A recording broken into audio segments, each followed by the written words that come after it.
네, 여러분 반갑습니다. 자, 이번에는 23년 2회 전기산업기사 필기에 있어서 출제가 되었던 전자기학 수문항을 같이 한번 보도록 하겠습니다. 자, 우선 첫 번째 문제입니다. 2마이크로페럿, 3마이크로페럿, 4마이크로페럿의 커피시터를 직렬로 연결을 하고 양단에 가한 전압을 서서히 상승시킬 때 현상을 옳은 것은 하고 물었습니다. 일단 보기를 보니까 누가 제일 먼저 파괴된대요? 혹은 동시에 파괴된대요? 어쨌든 파괴가 어떤 게 먼저 일어나는지 요걸 물어봤다. 이렇게 볼 수 있겠죠. 자, 일단 요 같은 경우에는 우리가 크게 두 가지 유형을 생각해 볼 수 있습니다. 첫 번째는 지금 문제와 같이 내압이 별도로 주어지지 않은 경우, 다르게 말하면 이렇게도 볼 수 있습니다. 내압이 주어졌긴 했는데 내압 값을 고려할 필요가 없는 경우, 통칭 묶어서 내압이 일정한 경우, 다르게 내압 고려할 필요가 없는 경우. 두 번째는 내압이 주어져 있고 이 내압들이 각기 다른 값을 갖는 경우. 자, 이렇게 두 가지를 볼 수가 있는데, 일단 지금 문제는요, 내압에 대한 언급이 없기 때문에 내압을 고려할 필요가 없는 이 기준이라고 보시면 되겠습니다. 자, 이때 먼저 파괴되는 것은 누가 될까? 간단하게 말하면 이런 겁니다. 우리 커피시터에 있어서 대표적인 수식을 떠올리면 Q는 CV가 있다, 그지요? 그럼 이때 우리가 이 V를 이항을 하게 되면 C는 V분의 Q 이렇게 볼 수가 있습니다. 다르게 말하면 정전 용량과 실제 커피시터에 걸리는 전압은 어떤 관계다? 반비례 관계다. 즉 정전 용량이 작을수록 높은 전압이 걸릴 것이다. 그럼 간단히 생각했을 때 높은 전압이 걸리면 파괴가 쉽게 일어나지 않겠습니까? 그죠? 그래서 이 경우 먼저 파괴가 되는 친구는 누가 있다? C가 가장 작은 거야. 자, 근데 내압이 다르게 주어진 경우에는 어떻게 해석을 해야 됩니까? 얘는요, 전체적으로 고려하시면 됩니다. 즉, 전체 정전용량과 전압을 고려하면 돼요. 그럼 그 놈 자체가 뭐가 됩니까? 전하량이 되겠죠. 그래서 내압이 다른 경우에는 Q가 가장 작은 거, 요 놈이 먼저 파괴되더라. 이렇게 볼 수가 있겠습니다. 그래서 누가 제일 먼저 파괴됩니까? 이에 대한 유형은 크게 이렇게 따질 수가 있더라. 한번 체크를 해봤고요. 어쨌든 지금은 우리가 이 커피시터에 있어서 정전 용량만 고려하면 되는 거 아니겠습니까? 그죠? 자, 그러면 이런 경우에는 누가 제일 먼저 파괴된다고요? 이게 제일 먼저 파괴된다고요. 즉 C가 작은 게 가장 먼저 파괴된다고요. 그럼 답은 바로 2번 되겠죠? 그쵸? 이 마이크로페럿의 커피시터 이놈 자체가 정전 용량이 제일 작으니까 제일 먼저 파괴되더라. 자, 이렇게 간단히 체크하고 넘어가도록 하겠습니다. 다음으로 두 번째 문제입니다. 비유전율에 대한 설명을 옳은 것은 하고 물었습니다. 일단 딱 보기를 보자마자 답은 1번 되겠네요. 자, 일단 간단히만 조금 체크를 해 보도록 하겠습니다. 실상 우리가 아는 유전율이라고 하는 것은 어떤 매질의 비유전율 곱하기 진공 또는 공기 중의 유전율 이렇게 쓸 수가 있습니다. 그러면 지금은 일단은 비유전율이 입실론 R로 주어져 있기 때문에 요 놈을 에실론 R 이렇게 정정을 합시다. 그러면 요 놈을요 우리가 에실론 R 기준으로 이항을 하게 되면 요거 아니겠습니까? 그렇죠? 이렇게 계산되더라. 답은 1번이겠죠. 자, 그럼 나머지는 왜 틀렸을지 한번 보도록 하겠습니다. 2번 비유전율은 이 값을 갖는다? 아니죠.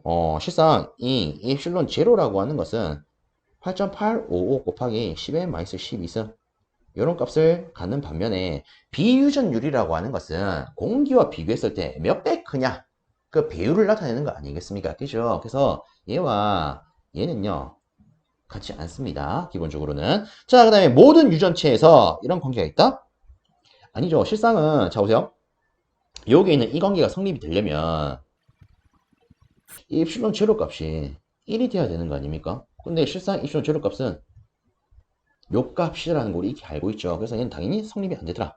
그렇죠. 확인할 수 있겠죠. 자, 그 다음에 공기의 비유전율은 1이고요. 진공의 경우는 0이래요. 아닙니다. 공기와 진공은 둘 다 똑같이 비유전율 1로 잡을 수가 있죠. 그렇죠. 그래서 나머지가 왜 틀렸는지 한번 살펴봤습니다. 자, 다음으로 세 번째 문제입니다. 유전율이 각각 다른 두 종류의 유전체 경계면에 전속이 입사할 때 이 전속은 어떻게 됩니까? 라고 물었습니다.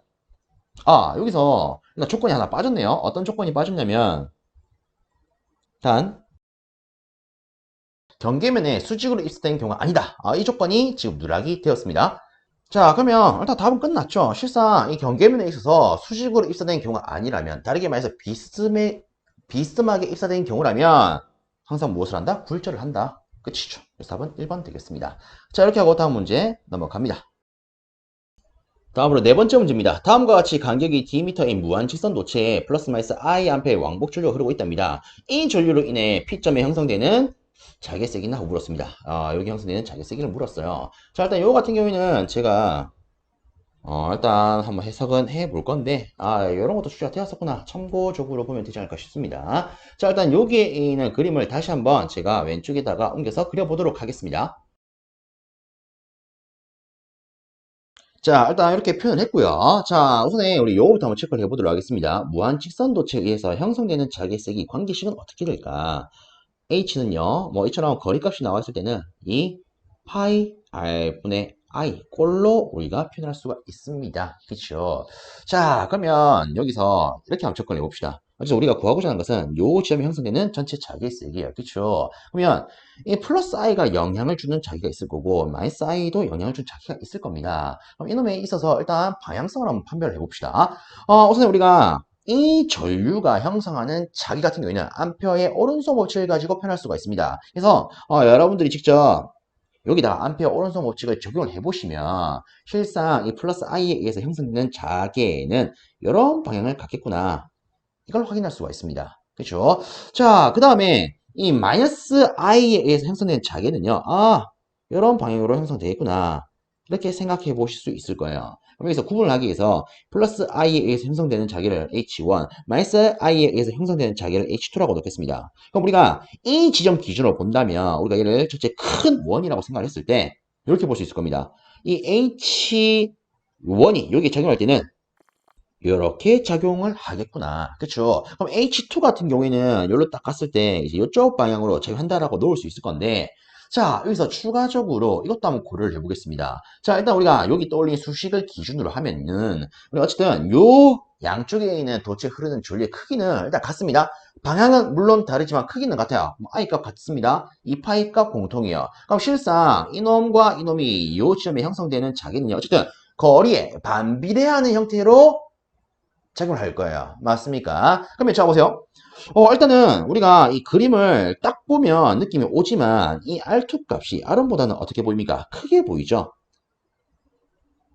이렇게 보이지 않습니까? 그럼 당연히 제가 일단은 이 플러스 1에 의해서 생기는 자기를 이렇게 미리 표현했는데 자 다시 마이너스 i에 의해서 생기는 자기를 표현할 때는 당연스럽게 거리의 반비라니까 그리고 이 거리가 더 크기 때문에 이 값보다는 작게 형성되겠죠. 그렇죠? 그래서 제가 좀 더 작게 이렇게 표현하겠습니다.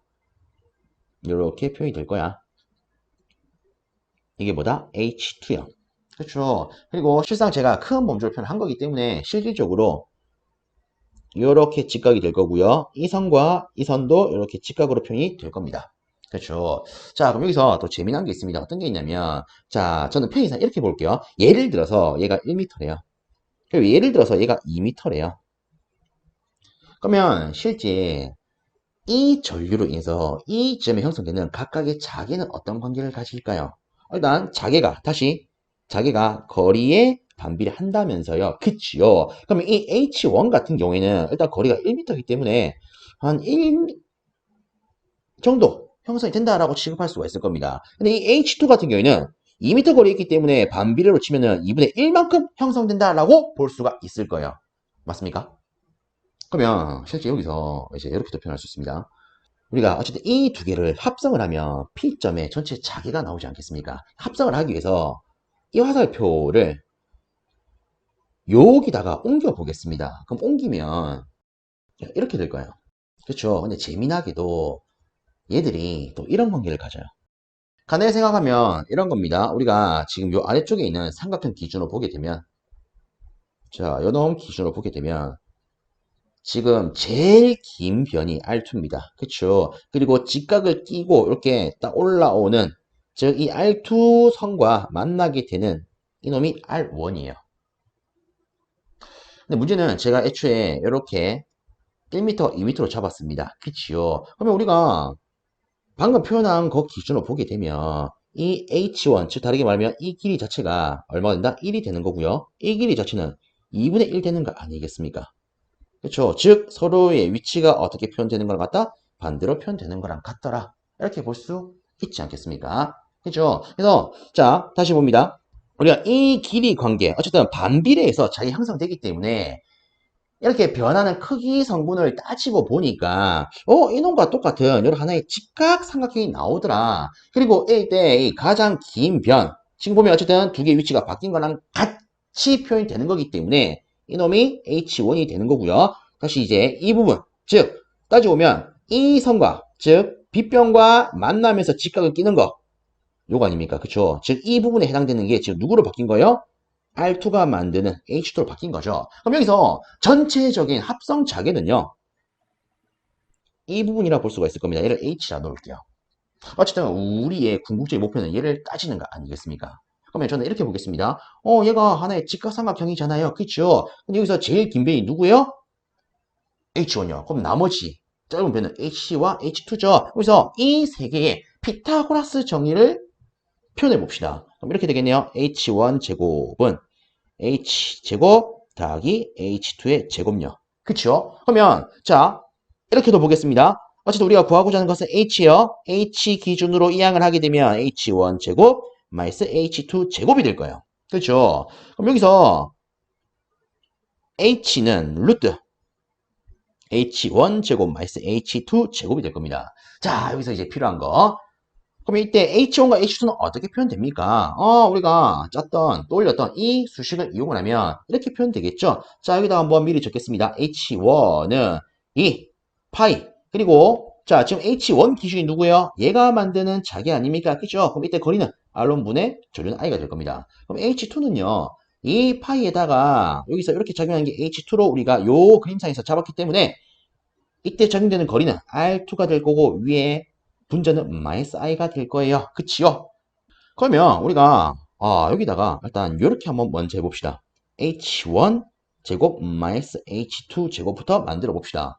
그러면 얘를 일단 여기다가 그대로 적용을 하면 자 이렇게 해서 우리가 공통되는 걸 다시 묶으면 이렇게 될 겁니다.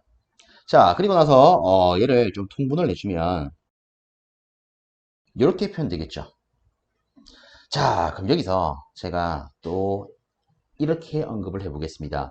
우리 이렇게 주황색으로 지금 표현되어 있는 이 삼각형 기준으로 피타고라스 정리 한 번 더 적어볼게요. 지금 기준에서는 제일 긴 거는 R2죠? 그러면 이때 피타고라스 정리는 이렇게 표현될 겁니다. 맞습니까? 그럼 여기서 얘를 이항을 해봅시다. 이항을 한 거를 위에다가 쓰면 이렇게 되겠죠? 자, 이거를 왜 했을까? 잘 보세요. 여기 보시면 뭐 있습니까? R2의 제곱 마이너스 R의 제곱이 있어요. 다시 여기에 보시면 R2의 제곱 마이너스 R1의 제곱이 있습니다. 근데 얘가 어떻게 표현되죠? 뒤에 제곱으로 표현되네요. 그러면 얘는 이렇게 쓸 수 있을 겁니다. 맞습니까? 그럼 여기다가, 자 보세요. 여기다가 실상 루트를 씌운 게 전체 자계 아니겠습니까? 그러면 뭐 한 단계 더 나아가서 여기다가 그냥 옮겨만 적어 보도록 하겠습니다. 그럼 여기 우리가 루트를 적용을 하게 되면 이렇게 표현 되겠네요. 그렇죠. 그래서 이 문제의 답은요. 요거 제가 죄송해요. 실수한 것 같습니다. 이 3번과 4번에 있어서 분모는 원래 D가 없어야 됩니다. 자, 그래서 이 기준으로 보면은 답은요, 3번 이렇게 고를 수 있겠죠. 그래서 이 문제 같은 경우에는 뭐 이런 식으로 접근할 수 있지 않을까 싶습니다. 자, 어쨌든 뭐 한번 풀어봤는데 조금 거시기하다 그죠? 그래서 이런 게 있구나. 참고적으로 보는 게 낫지 않을까 싶습니다. 어쨌든 이렇게 한번 풀어봤고요. 다음 문제 한번 살펴보도록 하겠습니다. 다섯 번째 문제입니다. 점전화 플러스 Q의 무한평면도체에 대한 영상전화는? 하고 물었습니다. 자, 일단 요 같은 경우는 솔직히 거저먹기 아닙니까? 그쵸? 맛있게 먹을 수 있는 문제죠. 무한평면도체 같은 경우에 영상전화는 어떻다? 마이너스 Q와 같다. 끝! 자, 근데 요거는 한번 체크를 하고 갑시다. 일단은 무한평면도체 같은 경우에는 실상 이 영상전화가 마이너스 Q로 표현이 됩니다. 근데 간혹 이런 게 언급이 되죠. 반지름 Am의 접지 도체 9에 있어서 영상전은 어떻게 됩니까? 이때 조건은요. D미터 떨어진 위치에 플러스 Q 쿨롱의 전하가 있을 때 아니겠습니까? 그죠? 어쨌든 이때 영상전은 어떻게 표현된다? 이렇게 된다. 그래서 무한평면 도체가 지시가 되어 있는지 접지 도체 9가 지시가 되어 있는지에 따라서 수식관계는 달라질 수 있다는 거 체크해 줍니다. 자, 이어서 아래쪽에 있는 여섯 번째 문제 보겠습니다. 맥스웰의 전자방정식으로 틀린 것은 했을 때 실상 답은 3번 되겠습니다. 실질적으로 나머지 1번, 2번, 4번은 정확하게 표현이 되어 있는데 3번 같은 경우에 맥스웰 전자방정식의 기준에서 쓰면은 다이비전스 B는 0이 되어야 되지요. 그래서 답은 3번이 되더라. 이렇게 간단히만 체크하고 넘어가도록 하겠습니다. 다음으로 7번째 문제입니다. 대지 중에 두 전극 사이에 있는 요거 좀 거슬리네요. 요거 띄어쓰기. 자, 어쨌든 다시 대지 중에 두 전극 사이에 있는 어떤 점의 전개의 세기가 6V per cm. 그 다음에 지면의 도전율이 요렇게 되어 있을 때 이 점의 전류 밀도는 하고 물었습니다. 실상 요 문제 같은 경우에는 이 전류 밀도와 도전율과 전개의 관계식을 가지고 간단히 풀 수 있는 문제가 되겠습니다. 그래서 그 수식을 떠올리면 이런 거죠. 전류 밀도는 도전율 곱하기 전개가 되더라. 그렇죠. 보통 이제 전자기학에 있어서 전류 챕터에서 다루게 되는 문제가 됩니다. 자, 그러면 여기다가 일단 주어진 거 그대로만 넣으면 될 것 같아요. 그쵸? 그래서 도전율 10의 마이너스 4승 넣고요. 그 다음에 전개 6 넣으니까 그냥 6 곱하기 10의 마이너스 4승 암페어 퍼 센티미터 제곱이 되더라. 답은 4번 이렇게 되겠습니다. 자, 그래서 이 수식관계 다시 한번 체크해 주시고 넘어갑니다. 자, 아래쪽에 8번째 문제를 보시면 공기 중에 대전된 구도체의 표면 전환 밀도가 시그마로 주어져 있을 때 구도체의 표면 전개입니다. 얘를 물어봤어요. 자, 일단 체크를 합니다. 지금 물어본 것은 뭐다? 표면 전개입니다. 우리가 어떤 도체를 막론하고 표면 전개라고 하는 것은 실제 그 개념 자체가 표면을 무한히 확대 해석했을 때 전개값 아닙니까? 그죠? 그럼 이때 그 관계식은 어떻게 된다? 1번. 그래서 요거 같은 경우에는 이 수식 관계를 아냐 모르냐 물어본 문제다 이렇게 볼 수 있겠죠. 그래서 이렇게 답 체크 바라고 넘어갑니다. 다음으로 9번째 문제입니다. 대전 도체 표면 전환 밀도는 도체 표면의 모양에 따라서 어떻게 분포하는가 라고 물었습니다. 자, 일단 요거는 간단히 이렇게 접근을 하겠습니다. 표면 전환 밀도 일단 시그마로 쓸게요. 표면 전환 밀도 얘는 어떻게 수식이 표현이 됩니까? 전하량 나누기 전하가 작용하고 있는 면적력 이게 표면 전환 밀도지요. 그죠? 근데 이 표면 전환 밀도 같은 경우에는요, 어쨌든 이 면적과 반비례하는 관계를 갖고 있습니다. 그래서 이 전하가 작용하는 면적이 작으면 작을수록 표면 전환 밀도는 커집니다. 그러면 실상 이 관계로 옳은 것을 우리가 고르면 되는 거 아니겠습니까? 그치요? 그럼 답은 바로 1번 될 거예요. 표면 전환 밀도는 뾰족할수록 커진다. 이 뾰족하다는 의미가 뭡니까? 작용되는 면적이 작아진다라는 거 아니겠습니까? 예를 들어 이런 거죠. 평평할 때 기준을 이렇게 썼다면 뾰족할 때 기준은 요거 아니겠습니까? 그렇죠? 간단하게 제가 이렇게 좀 안내를 드려보겠습니다. 나 예를 들어서 위에 플러스로 대전된 도체가 있대요. 그럼 당연히 이 아래쪽에 이 도체에서는 이 플러스로 인해서 마이너스 전하가 유도가 될 겁니다. 그 마이너스 전하, 얘가 3개가 있으니까 얘도 이렇게, 얘는 이렇게 될 거예요. 근데 실상 우리가 배우는 것 중에 이런 게 있죠. 플러스와 마이너스는 서로 당기려고 하는 흡입력이 작용을 한다. 맞습니까? 그럼 얘들 같은 경우에는 일단 요 면에 마이너스 딱 분포하고 끝이겠지만 요 놈은 요 지점이 플러스와 더 가까운 거 아니겠습니까? 그럼 이 마이너스가 여기에 딱 모이겠죠? 맞습니까? 그럼 요걸 가지고 우리 이렇게 볼 수 있겠죠? 이 도체 같은 경우에는 실제 작용의 면적이 이런 건데 이만큼인데 얘는 여기에 몰리다 보니까 작용의 면적이 작아지더라. 그쵸? 즉 뾰족하다는 것 자체가 뭘로 통용이 된다? 면적이 작은 개념으로 통용이 된다. 그렇죠? 그래서 뾰족할수록 표면 전하 밀도가 커지더라. 다르게 말하면 면적이 작아질수록 표면 전하 밀도가 커지더라. 이런 의미가 되겠습니다. 그래서 답은 1번요.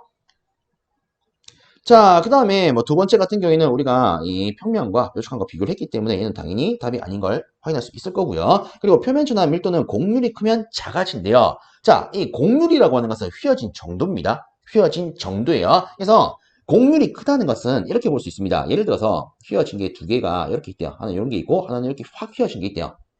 얘는 누가 봐도 휘어진 정도가 작죠. 근데 얘는 누가 봐도 확 휘어진 거, 즉 휘어짐이 큰 거 아니겠습니까? 얘를 가지고 이놈 같은 경우에는 상대적으로 이놈보다는 휘어진 정도가 작구나, 즉 곡률이 작구나 이렇게 표현됩니다. 그럼 이놈 같은 경우에는 휘어진 정도가 크구나.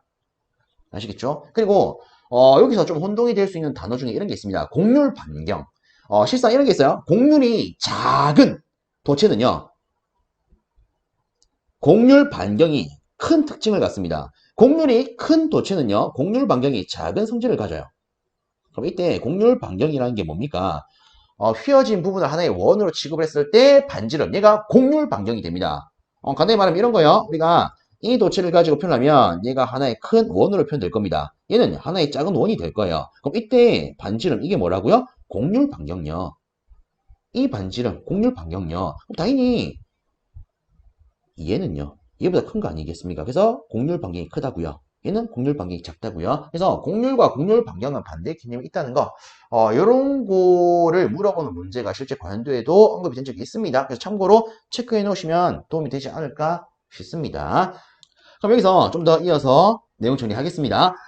자, 일단 우리가 이 곡률이 작은 거의 기준과 큰 거의 기준을 봤는데 실제 우리가 이 두 개를 비교를 해보면 이렇게도 볼 수 있겠죠. 이 곡률이 크다는 것은 보다 뾰족한 도체에 가깝구나. 맞습니까? 즉, 곡률이 크다는 것은 점점 뾰족해지는 거랑 같다. 이렇게 볼 수 있겠죠. 또 다르게 말하면 곡률이 크다는 것은 실제 전하가 작용하는 면적은 어떤 거랑 같을 것이다? 작은 거랑 같을 것이다. 그러면 우리 보기서 한번 보겠습니다.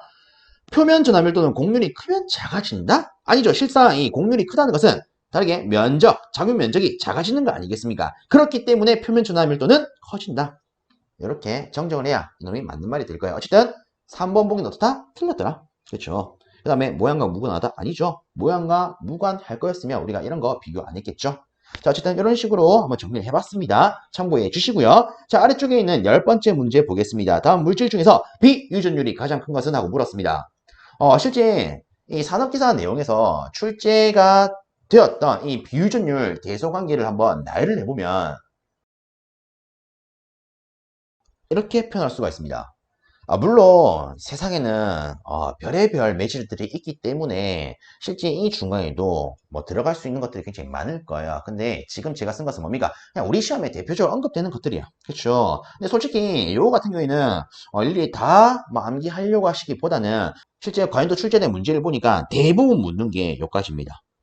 혹은 좀 더 나아가서 요까지는 묻더라고요. 그래서 제일 큰 거 순서로 산화티탄, 증류수, 음모, 뭐 간단하게 산증, 운, 뭐 이렇게 딱 기억을 하시면 그렇죠? 이런 문제 나오면 그냥 거저 먹을 수 있지 않을까 싶습니다. 그럼 지금 보겠습니다. 어쨌든 비유전율 가장 큰 것은 물었어요. 지금 보기에서는 산화티탄이 없다, 그죠? 그럼 이때 답이 될 수 있는 건 증류수가 되겠죠. 근데 과연도 문제에서는 이 증류수가 없이 이 자리 대신에 뭐 이상한 게 또 나온 적이 있습니다. 그럼 이때는 답이 음모가 되더라. 이렇게 고를 수 있을 겁니다. 어쨌든 지금 문제 기준은 뭐가 된다? 증류수가 되더라. 자, 이렇게 간단히 체크하고 다음 문제 살펴보겠습니다.